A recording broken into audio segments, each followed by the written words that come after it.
কেমন আছেন? আশা করি প্রত্যেকে ভালো আছেন। ইতিমধ্যে রাজ্যের নতুন প্রকল্প চালু হলো, যার নাম হচ্ছে যুবসাথী প্রকল্প। এই যুবসাথী প্রকল্পে এবার লক্ষ লক্ষ বেকার যুবক যুবতীদেরকে 1,500 টাকা করে দেওয়া হবে প্রতি মাসে মাসে, এমনটাই কিন্তু জানিয়েছেন মুখ্যমন্ত্রী মমতা বন্দ্যোপাধ্যায়। গতকালকে সেই বাজেটে কিন্তু জানানো হয়েছে যে যুবক যুবতীদেরকে এই যুবসাথী প্রকল্পের আন্ডারে আনা হবে। তো দেখুন, ইতিমধ্যে যে বিষয়ে আমরা জানবো, কীভাবে আবেদন করতে হবে, কী কী শর্ত রয়েছে, কবে থেকে এই টাকা পাওয়া যাবে, সমস্ত বিষয় আজকের ভিডিও থেকে আপনাদেরকে জানাবো।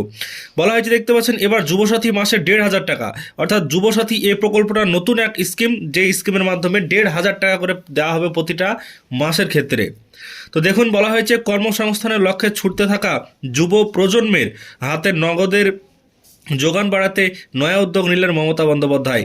এবার ভোটমুখী রাজ্য বাজেটে তার সরকারের ঘোষণা, বাংলা যুবসাথী এই প্রকল্পের মাধ্যমে মাধ্যমিক পাস কর্মহীন যুবক যুবতীদের প্রতি মাসে 1,500 টাকা অর্থাৎ 1,500 টাকা করে আর্থিক সহায়তা দেবে রাজ্য। কারা পাবেন এই সুবিধা?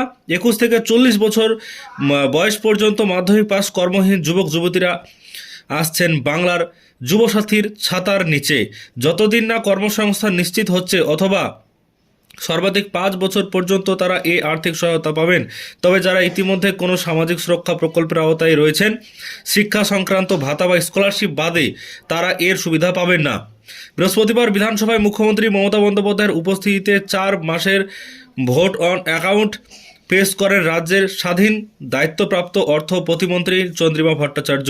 সেখানেই কর্মসংস্থান সৃষ্টির লক্ষ্যে রাজ্যের নেওয়া একাধিক পদক্ষেপের কথা তুলে ধরার পাশাপাশি শিক্ষিত কর্মহীনদের পাশে দাঁড়াতে এই নয়া ঘোষণা করা হয়।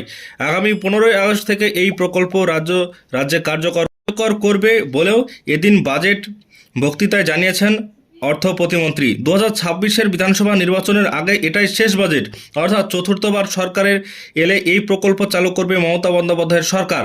মানে এখানে বলতে চাইছে যুবসাথী প্রকল্পটা তখনই চালু হবে, যে এটা কিন্তু প্রতিশ্রুতি হিসাবে এখন রাখলো, তবে ভোটে যদি পাস করতে পারে তবে কিন্তু এই প্রকল্পে যুবসাথী প্রকল্পের এক ছাতার তলে আনবে যুবক যুবতীদেরকে, এমনটাই জানাচ্ছে এবার বাজেটে। বাংলার যুবসাথী বাস্তবায়নের জন্য 2026-27 অর্থবর্ষের বাজেটে 5,000 কোটি টাকা বরাদ্দের প্রস্তাব দেওয়া হয়েছে। এই প্রকল্পের ফলে শিক্ষিত যুব সমাজের ওপর আর্থিক চাপ অনেকটাই কমবে এবং তারা চাকরির প্রস্তুতিতে আরও মনোযোগী হতে পারবেন বলেই মত রাজ্যের। 2025 সালের শেষ 3 মাসে গোটা দেশে চাকরি খুইয়ে বেকার হয়েছে 3,29 লক্ষ মানুষ, অথচ 1 ফেব্রুয়ারির কেন্দ্রীয় বাজেটে বেকারত্ব ঘোচাতে মোদী সরকার কোনো পদক্ষেপই নেয়নি বলে দাবি করছে বিরোধী দলগুলি। এই পরিস্থিতিতে রাজ্যের এই প্রকল্প বাংলায় বেকারত্বের হার কমাতে সাহায্য করবে বলেই মত বিশেষজ্ঞ মহলে। এদিন বাজেট বক্তৃতায় রাজ্যে বেকারত্বের হার হ্রাসের বিষয়টিও তুলে ধরা হয়েছে। কেন্দ্রের periodic labour force survey report উদ্ধৃত করে বলা হয়েছে, 2017 থেকে 18, 2023 থেকে 24 অর্থবর্ষের মধ্যে বাংলায় বেকারত্ব কমেছে 45.65%। বাংলার যুবসাথীর হাত ধরে তা আরও কমবে বলেই এদিন দাবি করা হয়েছে রাজ্যের তরফে। তো দেখতে পাচ্ছেন, ইতিমধ্যে যে বিষয় আমরা দেখতে পাচ্ছি, সেখানে বলা হয়েছে যুবসাথী নামে একটি নতুন প্রকল্প চালু করলেন মুখ্যমন্ত্রী মমতা বন্দ্যোপাধ্যায় এবং সেখানে মাস গেলেই 1,500 টাকা ব্যাংকের অ্যাকাউন্টে ঢুকবে, এমনটাই কিন্তু জানাচ্ছেন যুবক যুবতীদের জন্য এই প্রকল্প। এবং এটা প্রতিশ্রুতিবদ্ধ, এটা প্রতিশ্রুতি দিয়ে রাখা হলো, ভোটে জিতলেই কিন্তু এই প্রকল্পের কাজ শুরু হয়ে যাবে আগস্ট মাস থেকে, 15ই আগস্ট থেকে শুরু হবে, এমনটাই কিন্তু আমরা জানতে পারছি। আজকের ভিডিওর মাধ্যমে সম্পূর্ণ বিষয় আপনাদেরকে জানালাম। ভিডিওটিকে লাইক করবেন, চ্যানেলটিকে সাবস্ক্রাইব করে পাশে থাকবেন।